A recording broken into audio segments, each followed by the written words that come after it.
الحمد لله نحمده ونستعينه ونستغفره ونؤمن به ونتوكل عليه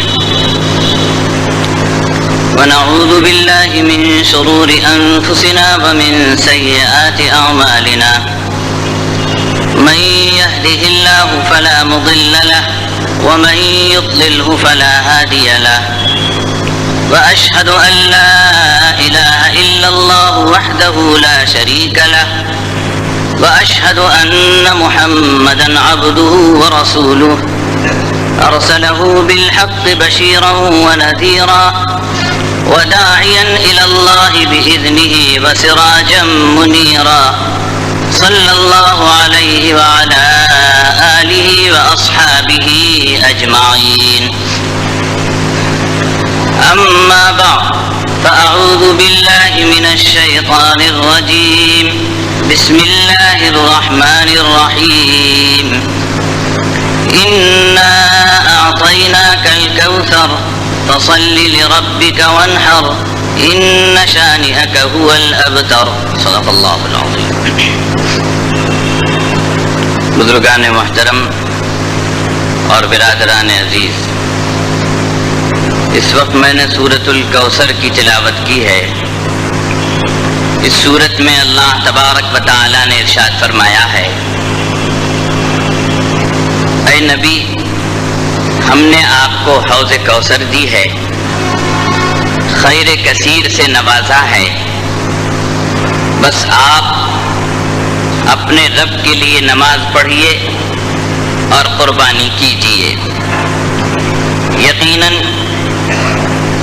آپ کا دشمن ہی بے نام و نشان اور تباہ و برباد ہونے والا ہے.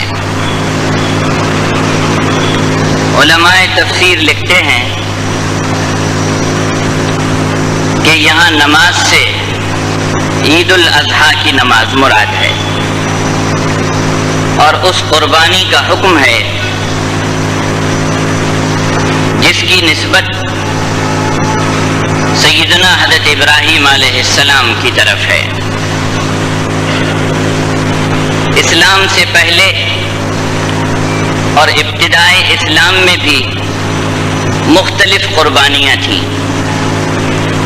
زمانہ جاہلیت میں یہ قربانیاں بتوں کے آستانوں پر ہوتی تھیں.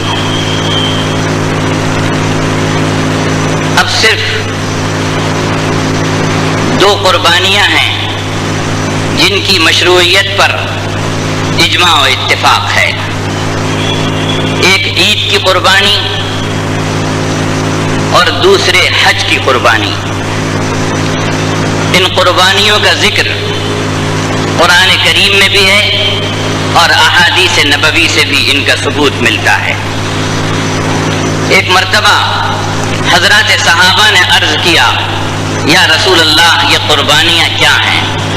ما هذه الاضاحی قال سنت ابیکم ابراہیم علیہ السلام.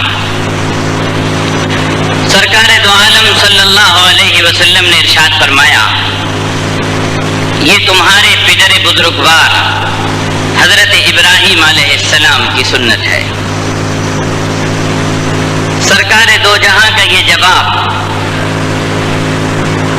اس لرزہ خیز و تاریخی واقعے کی طرف مختصر سا اشارہ ہے جس کو اللہ تعالیٰ نے سورۃ الصافات میں تفصیل کے ساتھ بیان فرمایا ہے. علماء لکھتے ہیں کہ جب حضرت ابراہیم علیہ السلام کی عمر 80 سال سے زیادہ کی ہو گئی تو انہوں نے اللہ تعالیٰ سے اولاد کے لیے دعا کی. اس لیے نہیں کہ وہ دنیا کا کاروبار چلائے، اس لیے نہیں کہ ان کا نام چلے، بلکہ اس لیے دعا کی کہ ان کی نسل سے دنیا کا امام اور عالم کا نجات دہندہ پیدا ہو. اللہ تعالیٰ نے ان کی دعا کو قبول فرمایا اور حلیم و بردبار لڑکے کی خوشخبری سنائی. فبشرناہ بغلام حلیم. حضرت آدم علیہ السلام سے لے کر حضور خاتم النبیین محمد عربی صلی اللہ علیہ وسلم تک ہر نبی کو امتحانوں سے واسطہ پڑا ہے۔ حضرت ابراہیم علیہ السلام کی آزمائشوں کا ذکر قرآن کریم کی کئی سورتوں میں ملتا ہے۔ جب آزمائش ان مقبولان حق کی ہوئی تو ہماری آزمائش کیوں نہیں ہوگی؟ اس وقت بھی ہندوستان کے مسلمان زبردست آزمائشی دور سے گزر رہے ہیں، اور یہ وقت ہے مسلمانوں کے لیے استقامت اور سکون و صبر کے ساتھ رہنے کا۔ یہاں کچھ عقل کے دشمن ہیں کہ جن کو اس قسم کی باتوں میں سیاست نظر آتی ہے۔ خیر، یہ صاحبزادے حضرت ابراہیم علیہ السلام کے لیے سب سے بڑی آزمائش کا سبب بنے۔ قرآن کے الفاظ ہیں فلما بلغ معه السعی، جب وہ صاحبزادے اس قابل ہو گئے کہ کچھ دوڑ دھوپ کر سکیں، باپ کا ہاتھ بٹائیں، وہ بیٹا باپ کی امیدوں کا مرکز، اس کی آنکھوں کی ٹھنڈک، جب شباب کی منزل کو پہنچ ہی رہا تھا تو اللہ تعالیٰ کی طرف سے اشارہ ملتا ہے کہ اپنے اس بیٹے کو ہمارے نام پر قربان کر دو۔ حضرت ابراہیم علیہ السلام اس حکم الہی کو حضرت اسماعیل کے سامنے اس طرح پیش کرتے ہیں، یا بنی انی ارا فی المنام انی اذبحک فانظر ماذا تری، اے میرے پیارے بیٹے، میں خواب میں کیا دیکھتا ہوں کہ تم کو ذبح کر رہا ہوں، بتاؤ تمہاری کیا رائے ہے۔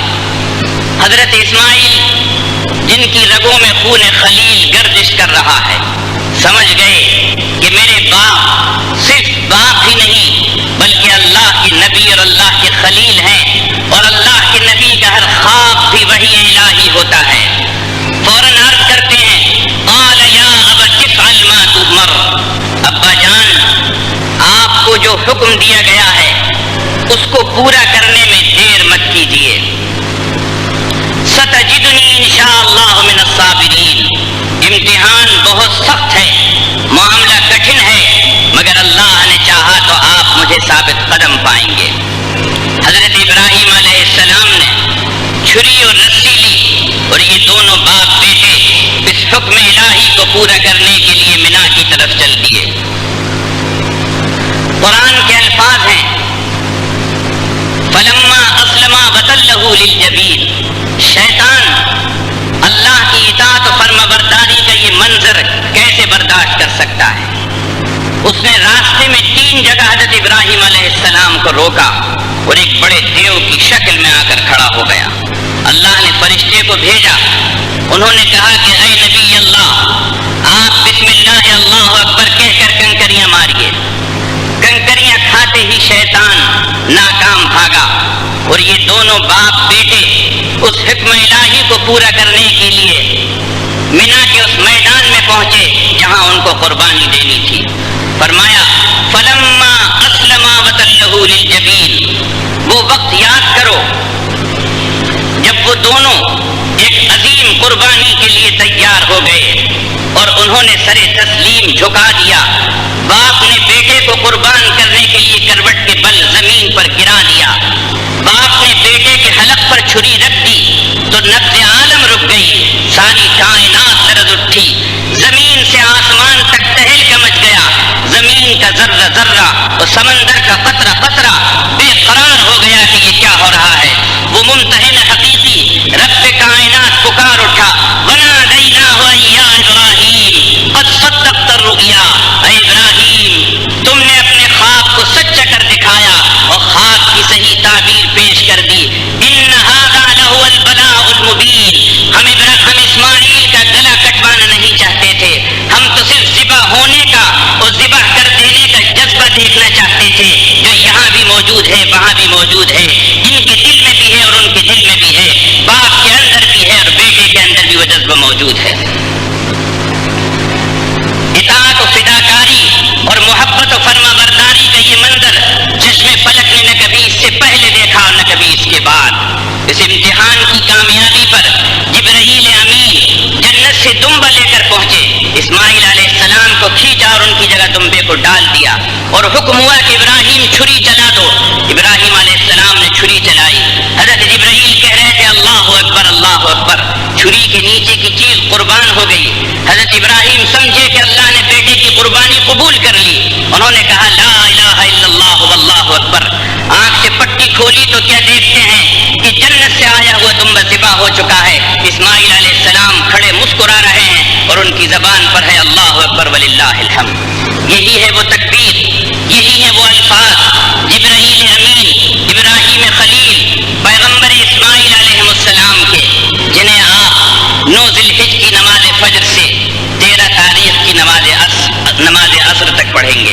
یہ تکبیر ہر مقیم و مسافر مرد عورت پر فرض نماز کے بعد ایک بار پڑھنا واجب ہے.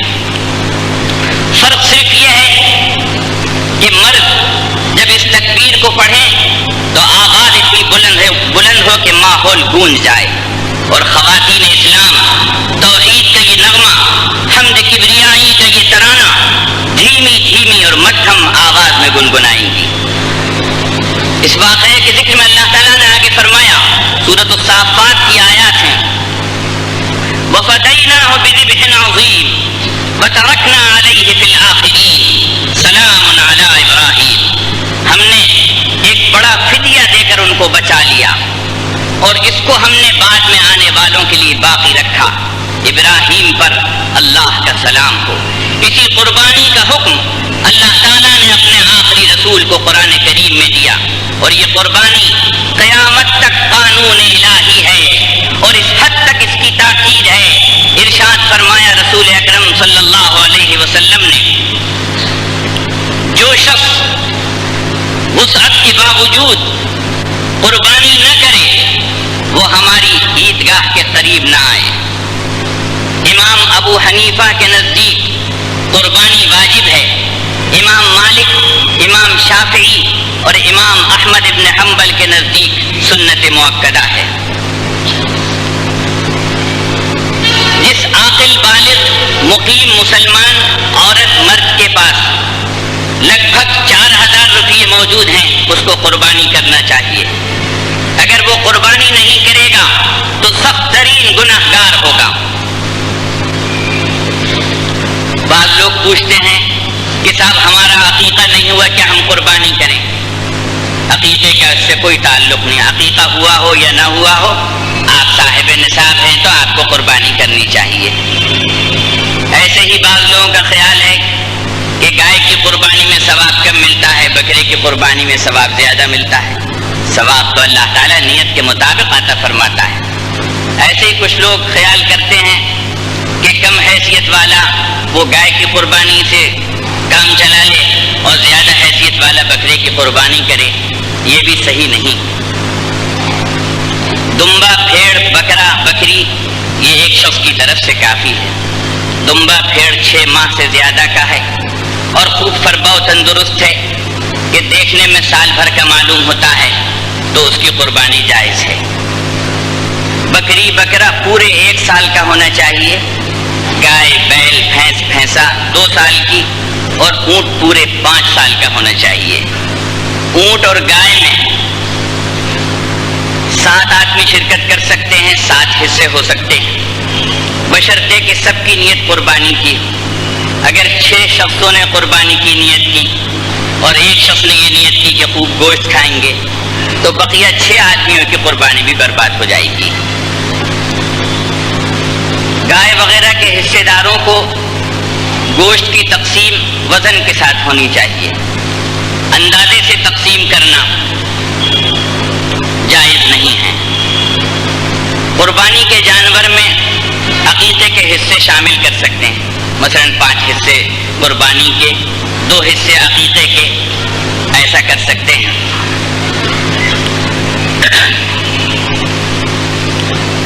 حدیث پاک میں یہ بھی تاکید ہے کہ قربانی سے پہلے جانور کو دیکھ لیں. جب اس کو لیں اس کی آنکھ کان کٹا ہوا نہ ہو اور قربانی کا جانور بے عیب ہو, لنگڑا, لولا, بیمار, مریل نہ ہو, ہر طرح سے فربا و تندرست ہو. نابالغ اولاد کی طرف سے قربانی واجب نہیں ہے. اگر کوئی شخص نابالغ اولاد کی طرف سے اپنے پیسوں سے قربانی کرے گا تو وہ نفل ہوگی. مرحومین کو ثواب پہنچانے کے لیے قربانی کی جا سکتی ہے۔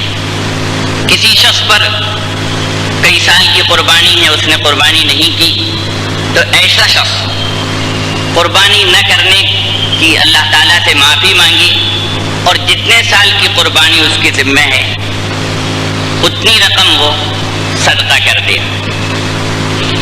مجھ پر، آپ پر، پوری امت پر اور دنیا انسانیت پر سرکار دو جہاں کے اتنے احسانات ہیں کہ ان کا بدلہ ادا نہیں کیا جا سکتا۔ اگر آپ کو اللہ تعالیٰ نے گنجائش دی ہے تو سرکار دو عالم صلی اللہ علیہ وسلم کی طرف سے بھی قربانی کیجیے۔ عید الاضحیٰ کے قریب ماں باپ یا کسی اور رشتہ دار کا انتقال ہو جائے تو لوگ سوگ کی وجہ سے قربانی نہیں کرتے، ان کو بھی قربانی کرنا چاہیے اور ایسا سوگ نہ منائیں کہ صاحب قربانی نہ ہو۔ قربانی کا گوشت خود بھی کھائیے اور دوسروں کو بھی کھلائیے، لیکن یاد رکھیے 7 چیزیں کھانا حرام ہے۔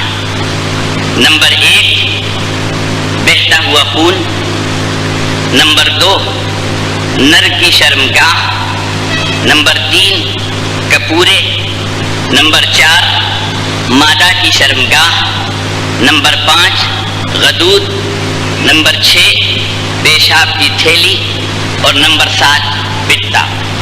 بعض لوگ اتنے پہنچے ہوئے ہیں کہ وہ قربانی کا گوشت کھانے کی ابتدا کپوروں سے ہی کرتے ہیں، جبکہ اس کا کھانا حرام ہے۔ عید الاضحیٰ کے موقع پر غیر مسلم قربانی کا گوشت طلب کرتے ہیں، اگر واقعی کوئی مصلحت ہو تو آپ ان کو دے سکتے ہیں۔ میرے کہنے کا مطلب نہیں کہ پورا گوشت اٹھا کر ان کو دے دیں، بہتر یہ ہے کہ قربانی کے گوشت کے 3 حصے کیے جائیں، ایک حصہ اپنے لیے، ایک حصہ رشتہ داروں دوستوں کے لیے اور ایک حصہ فقراء غرباء کو دے دیا جائے۔ بہتر ہے کہ قربانی کا جانور پہلے سے لا کر رکھا جائے، اس کے ساتھ انس پیدا کیا جائے اور پھر اس کو قربان کیا جائے۔ چاند دیکھنے کے بعد قربانی تک بال اور ناخن نہ نکالنا یہ امر مستحب ہے، واجب نہیں۔ اگر کوئی شخص بال اور ناخن نکال دے تو اس پر کوئی گناہ نہیں ہے۔ عید کی رات کی بڑی اہمیت ہے، مگر اس رات کو لوگ عموماً عید کی تیاری میں ضائع کر دیتے ہیں۔ اس رات میں عبادت کا بڑا ثواب ہے۔ عید کے دن جلد اٹھنا، غسل و مسواک کرنا، خوشبو لگانا، اچھے کپڑے پہننا اور عیدگاہ جاتے ہوئے بلند آواز سے تکبیر پڑھتے ہوئے جانا، اور عید کے دن پہلا لقمہ قربانی کے گوشت میں سے لینا چاہیے۔ یہ عید کے مختصر سے آداب و احکامات ہیں، اور بھی بہت سے مسائل ہیں جن کو طوالت کے خوف سے میں چھوڑتا ہوں۔ اس وقت پورا عالم اسلام عید قربان کی تیاری میں ہے۔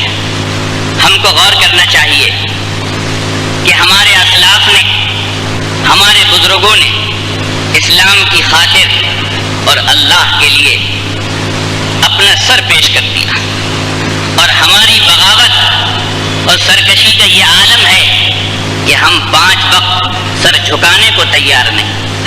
جو سر جھکانے کو تیار نہیں تو وہ سر کٹانے کو کب تیار ہو سکتا ہے؟ عید الاضحیٰ کے موقع پر قربانی کا مقصد جانور کو ذبح کر دینا اور گوشت کھانا کھلانا نہیں ہے، بلکہ اس جذبہ ایمانی اور اس جذبہ ایثار و قربانی کو پیدا کرنا ہے جو اسلام کے لیے ضروری ہے۔ اس کیفیت کے ساتھ اللہ تبارک و تعالی ہم کو قربانیوں کی توفیق عطا فرمائے۔ آخر میں ایک ضروری بات کہنا چاہتا ہوں۔ اللہ تعالیٰ کا کرم ہے کہ یہ مسجد بہت پرامن ہے اور پرسکون علاقہ ہے، لیکن کچھ شرپسند عناصر ہیں جو یہاں کی امن کو غارت کرنا چاہتے ہیں۔ ہم دونوں امام خطبہ نماز کے سلسلے میں ایسے اصول کو اختیار کیے ہوئے ہیں جس میں کسی کے لیے زحمت نہیں ہے۔ خطبہ کیسا ہونا چاہیے کس زبان میں ہونا چاہیے یہ ہم زیادہ بہتر سمجھتے ہیں۔ اس میں کسی کو مشورہ دینے کی اور کسی کو رائے دینے کی ضرورت نہیں ہے۔ عرصہ دراز سے جو نظام چل رہا ہے اسی میں خیریت ہے، اور اگر ایسا نہیں ہوا تو امن بھی غارت ہوگا اور اس کے نتائج اچھے نہیں ہوں گے۔ میں اس وقت اس مسئلے کو بہت مختصر سنجیدگی سے کہہ رہا ہوں اور اشاروں سے بات کہہ رہا ہوں، ایسا نہ ہو کہ مجھے کبھی آئندہ کھل کر کہنا پڑے اور تقریبی ذہن رکھنے والوں کے چہروں سے نقاب اٹھانا پڑے۔ بہرحال اللہ تعالیٰ سب کو نیک توفیق عطا فرمائے۔ وآخر دعوانا ان الحمد للہ رب العالمین، والصلاة والسلام على اشرف المرسلین وعلى آلہ واصحابہ اجمعین۔ بارک اللہ لنا ولکم فی القرآن العظیم ونفعنا وإیاکم بالآیات والذکر الحکیم۔ انہ تعالی جواد کریم قدیم ملک بر رؤوف رحیم رب حلیم۔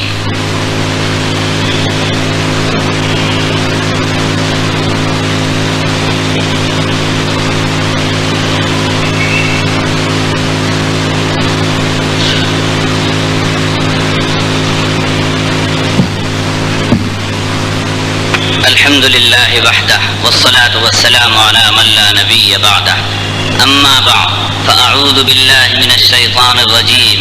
إن الله وملائكته يصلون على النبي يا أيها الذين آمنوا صلوا عليه وسلموا تسليما۔ اللهم صل على سيدنا ومولانا محمد وعلى آل سيدنا ومولانا محمد، وصل على جميع الأنبياء والمرسلين والملائكة المقربين والخلفاء الراشدين المهديين، خصوصا على سيدنا أبي بكر وسيدنا عمر وسيدنا عثمان وسيدنا علي وعلى سائر الصحابة والتابعين رضوان الله تعالى عليهم أجمعين۔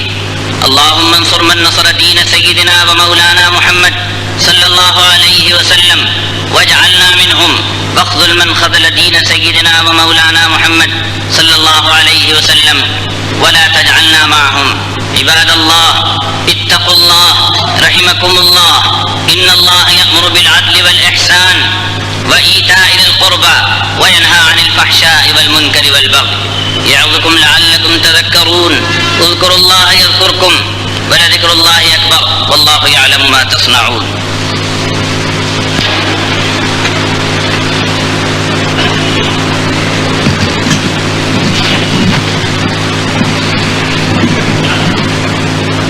صف برابر کیجئے، خوب مل مل کر کھڑے ہو جائیے، درمیان میں جگہ نہ چھوڑیے۔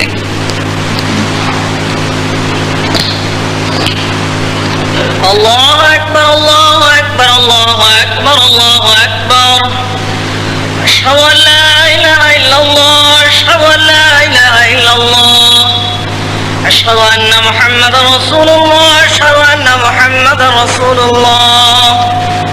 حی علی الصلاة حی علی الصلاة حی علی الفلاح حی علی الفلاح، قد قامت الصلاة قد قامت الصلاة۔ اللہ اکبر لا الہ الا اللہ، اللہ اکبر۔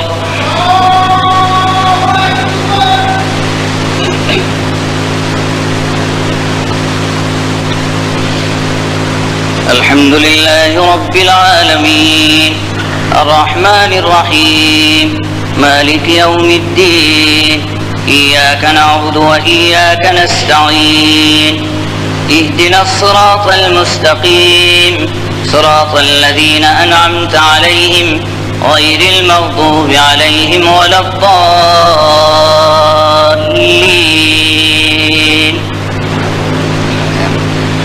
رب هب لي من الصالحين، فبشرناه بغلام حليم، فلما بلغ معه السعي قال يا بني إني أرى في المنام أني أذبحك فانظر ماذا ترى، قال يا أبت افعل ما تؤمر ستجدني إن شاء الله من الصابرين۔ فلما أسلما وتله للجبين وناديناه أن يا إبراهيم قد صدقت الرؤيا إنا كذلك نجزي المحسنين إن هذا لهو البلاء المبين وفديناه بذبح عظيم وتركنا عليه في الآخرين سلام على إبراهيم كذلك نجزي المحسنين. الله أكبر.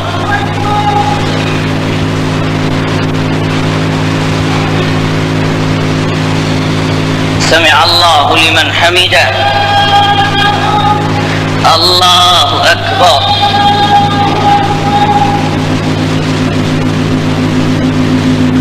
الله أكبر. الله أكبر.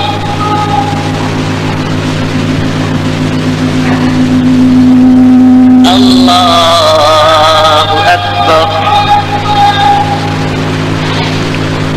الحمد لله رب العالمين الرحمن الرحيم مالك يوم الدين إياك نعبد وإياك نستعين اهدنا الصراط المستقيم صراط الذين أنعمت عليهم غير المغضوب عليهم ولا الضالين.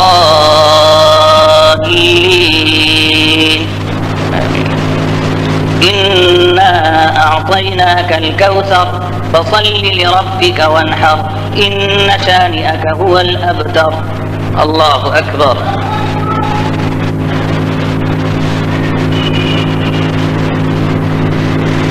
سمع الله لمن حمده. الله أكبر.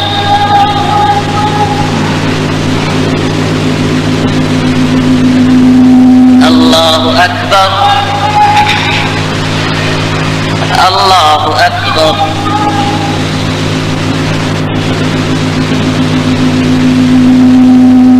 الله أكبر.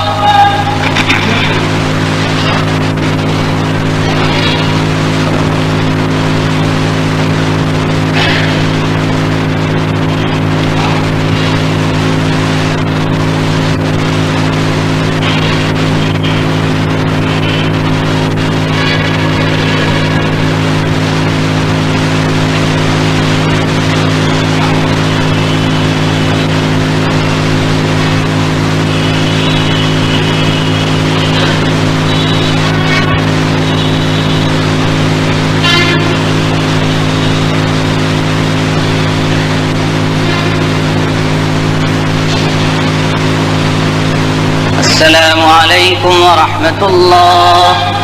السلام عليكم ورحمة الله. اللهم صل على سيدنا ومولانا محمد وعلى آل سيدنا ومولانا محمد وبارك وسلم. ربنا آتنا في الدنيا حسنة وفي الآخرة حسنة وقنا عذاب النار. صلى الله تعالى وسلم على خير خلقه سيدنا محمد وآله وصحبه أجمعين والحمد لله رب العالمين.